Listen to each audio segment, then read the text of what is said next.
বন্ধুরা, সজনে পাতার মধ্যে যে কতটা গুণাগুণ আছে সেটা আপনাদেরকে আমি বলে বোঝাতে পারবো না। আপনারা একটু সার্চ করলেই কিন্তু পেয়ে যাবেন। আজকে আপনাদের সঙ্গে সজনে পাতা দিয়ে দারুণ একটা রেসিপি শেয়ার করব।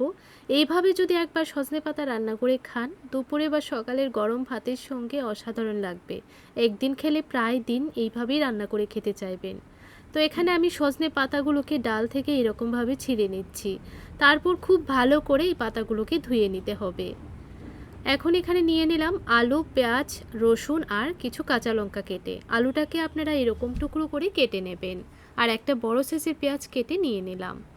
এখন একটা কড়াই বসিয়ে দিলাম চুলার উপর। দিয়ে দিলাম 3টা শুকনো মরিচ, 1 চামচ দিয়ে দিলাম পোস্ত। শুকনো খোলায় খুব ভালো করে এটাকে ভেজে নিতে হবে। গ্যাসের ফ্লেমটা একদম লোতে রেখে ভাজবেন, তাহলে দেখবেন খুব সুন্দরভাবে ভাজা হবে। যতক্ষণ না পর্যন্ত খুব সুন্দর একটা গন্ধ বের হচ্ছে ততক্ষণ ভেজে নিতে হবে। তো দেখুন ভাজা হয়ে গেছে। এখন আমি শিলনোড়ার উপর এই মশলাটা নিয়ে নিলাম। তারপর আধ ভাঙ্গা করে গুঁড়ো করে নেব। এখন কড়াইয়ের মধ্যে দিয়ে দিচ্ছি ধুয়ে রাখা সজনে পাতাগুলোকে ভালো করে ধুয়ে নিলাম।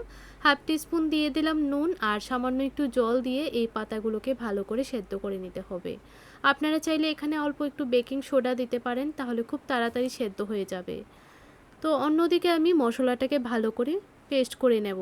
আধ ভাঙ্গা করে গুঁড়ো করে নিলেই কিন্তু চলবে। শুকনো দেখুন মশলাটা গুঁড়ো করে নিলাম। আর দেখুন সজনে পাতাও কিন্তু ভালো করে সেদ্ধ হয়ে গেছে, আর জলটা কিন্তু পুরোপুরি শুকিয়ে গেছে। এখন এই সজনে পাতাগুলোকে নাড়াচাড়া করে একটু ভেজে নিতে হবে। মাঝখানে এইভাবে একটু জায়গা করে নিয়েছি। দিয়ে দেব 1 চামচের মতো সরিষার তেল। তেলটা দিয়ে ভালো করে নাড়াচাড়া করে একটু ভেজে নেব, যেন জলটা ভালো করে একদম শুকিয়ে যায়। প্রায় 2 মিনিট এইভাবে নাড়াচাড়া করে ভেজে নিলেই কিন্তু চলবে। তো দেখুন ভালো করে ভেজে নিলাম। এখন একটা প্লেটের মধ্যে নামিয়ে নেব। আবারও কড়াইটা ধুয়ে বসিয়ে দিলাম। দিয়ে দিলাম 2 টিস্পুন সরিষার তেল। তেলটা ভালোভাবে গরম হয়ে যাবার পর দিয়ে দেব এখানে কেটে রাখা আলুগুলো। আর আলুগুলোকে আমি একটু লম্বা করে আর একটু মোটা মোটা করেই কেটেছি। এইভাবে কাটলে খেতেও ভালো লাগবে, দেখতেও খুব ভালো লাগবে। এখন দিয়ে দিলাম সামান্য একটু হলুদের গুঁড়ো, সামান্য একটু নুন। ভালোভাবে নাড়াচাড়া করে মিশিয়ে নেব। তারপর ঢাকা দিয়ে দেব 3 থেকে 4 মিনিটের জন্য। গ্যাসের ফ্লেমটা একদম লোতে রেখে ঢাকা দেবেন, তাহলে খুব তাড়াতাড়ি সেদ্ধ হবে, ভাজা ভাজাও হবে। তো 4 মিনিট পর ঢাকনাটা তুলে দিলাম। দেখুন আলুগুলো কিন্তু ভালো করে সেদ্ধ হয়ে গেছে। এখন এইভাবে একটু নাড়াচাড়া করে 1 মিনিট রান্না করে নিয়েছি। তারপর আলুগুলোকে এরকমভাবে একটু সাইড করে দিলাম। এখন একটা ডিমের মধ্যে অল্প একটু হলুদ আর নুন দিয়ে ডিমটা ভালো করে ফেটিয়ে নিয়েছিলাম, ডিমটা দিয়ে দিলাম। তো ডিমটা দেওয়ার পর ভালো করে এখন নাড়াচাড়া করে ঝুরি ঝুরি করে নিতে হবে। আপনারা চাইলে আলুগুলোকে নামিয়েও ডিমটা ঝুরি করে নিতে পারেন, তবে আমি একটা সাইড করে একইভাবে করে নিলাম। তো এই দেখুন এইরকমভাবে ভালো করে ঝুরি ঝুরি করে নিতে হবে। এখন আলু আর ডিম একটা প্লেটের মধ্যে নামিয়ে নেব। খুব বেশি ভাজা ভাজা করব না, যখন দেখবেন এইরকম একটু হয়ে গেছে তখনই নামিয়ে নিতে হবে। তো এখন কড়াইয়ের মধ্যে আরও 1 চামচ তেল দিয়ে দিলাম রসুন কুচিগুলো। আপনারা চাইলে রসুনটা থেতো করেও দিতে পারবেন। ঝাল বুঝে কাঁচা লঙ্কা কুচি দিয়ে দিলাম, আর একটা বড় সাইজের পেঁয়াজ এরকম কুচি করে কেটে দিয়ে দিলাম। এখন পেঁয়াজ, রসুন, কাঁচা লঙ্কা ভালো করে কিন্তু ভেজে নিতে হবে, যতক্ষণ না পর্যন্ত লালচে এমন একটা কালার চলে আসছে। তো ভালোভাবে ভেজে নেওয়ার পর এখন যে মশলাটা গুঁড়ো করে নিয়েছিলাম এখান থেকে 1 চামচ দিয়ে দিলাম, আর অল্প একটু রেখে দিয়েছি। ভালো করে মশলাটাকে একটু ভেজে নিচ্ছি।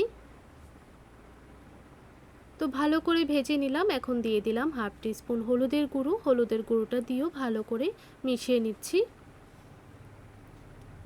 তো এখন দিয়ে দেব সেদ্ধ করে রাখা সজনে পাতাগুলো।